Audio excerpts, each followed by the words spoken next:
Okay, guys, one more quick video because my Spurs are playing and I don't want to miss that game. So I'm going to try to get in and out of this one quick. I just thought this was crazy and interesting. A lot of Iran news today on my Google news feed. I didn't want to get in. I'm done with Iran today.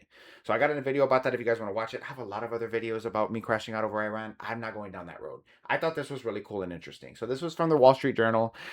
Japan is placing a multi-million dollar bet on the US housing market. Home construction is slowing, but Japanese investors and builders are moving in anyway and will soon own 6% of the business in America. I thought that was crazy. I wanted to read it, but the Wall Street Journal apparently has a paywall of $2 a week, and I'm nursing a Candy Crush addiction that I need to pay for. So $2 a week is too rich for me. Is Does anybody play Candy Crush anymore? I was trying to make a reference. I was trying to appeal to the young crowd. I'm sure I fell flat on my face on that one. So I pulled up an article from CNBC. Apparently, this has been out for a while because they made this on March 3rd of this year. So it's apparently I'm late to the party, but it was my first time hearing about it. And I thought it was interesting. So Japanese companies bought two US home builders in February. Japanese companies now own 33 home builders that operate in the US. Once the most recent deals are closed, they will have close to 6% of the US market share in home building. That's crazy because everyone always talks about illegal immigrants coming in, taking our jobs, taking our money, taking all of these handouts, which they can't, by the way, because they don't have social security numbers. They pay into a system they can't get anything out of.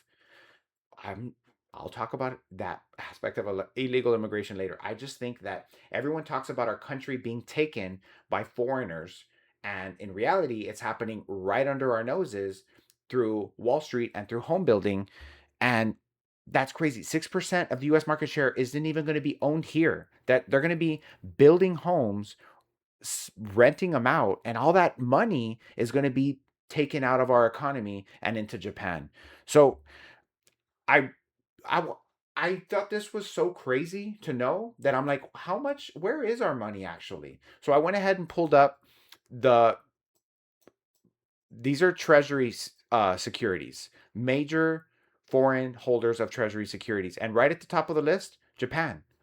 Oh, taking up the most share of our Treasury securities, followed by China, mainland China, the United Kingdom, Belgium, Luxembourg, Switzerland, the Cayman Islands, which I mean, I can tell why so many, so much of the money is going to the Cayman Islands. But when you think about how much Latin countries like Mexico, Guatemala, Venezuela are demonized because of how much power and influence they have on the American economy and the housing market, it's very interesting to know that the percentage of US homes that are built by illegal immigrants is actually 13 to 23%. So 13 to 23% of the workforce that's building the homes in America is done by illegal immigrants, Mexicans, right? Latinos. But once those homes are built, they're owned by Japanese countries. And then you look at how much of our wealth is actually getting outsourced to other countries.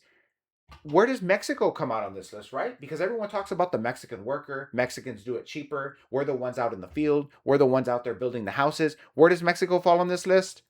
Right there, the bottom, underneath Australia and right before Thailand.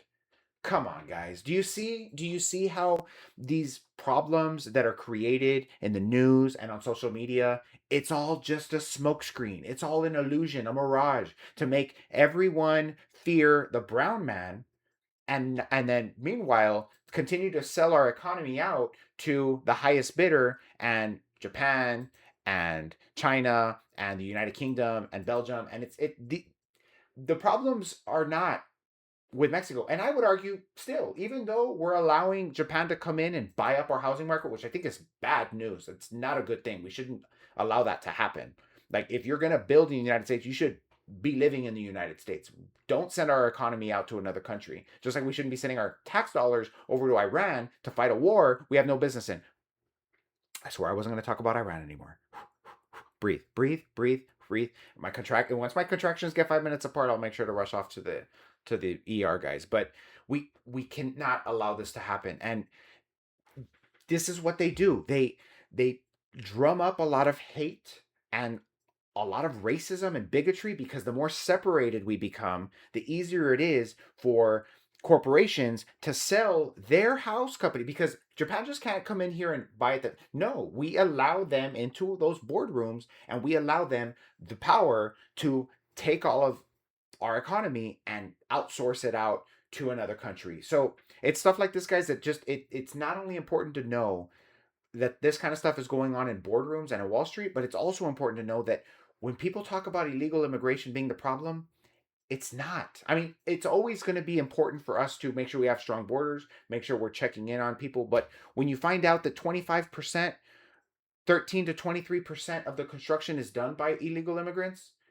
you end up seeing that the housing market is being propped up by them. And then on top of that, then we demonize them when they're already in our country working for pennies on the dollar. And it's all just a way for corporations and big business and those billionaires and soon to be trillionaires like Elon Musk can run out the back door with all the money and then just cause us to fight with each other in a perpetual state of hysteria and ugliness that, we can do better, and we should be doing better, and we're going to do better. So I got a Spurs game to watch, guys. Thank you for watching the videos. If you like this video, there's plenty more. I'm trying to put as many out as frequently as I can. To the 12 to 14 people that watch this video, thank you so much for watching. Like and subscribe if you haven't. To my 30 subscribers, thank you so much. I love you. I love every single one of you. One day I'll make it to 40 in age. I'll probably make it to 40 in age before I make it to 40 subscribers on my YouTube channel. But silver linings. I'm starting this new week off by being a little more optimistic, guys. So thanks again for watching. And like I said, there's plenty more videos if you guys want to watch them.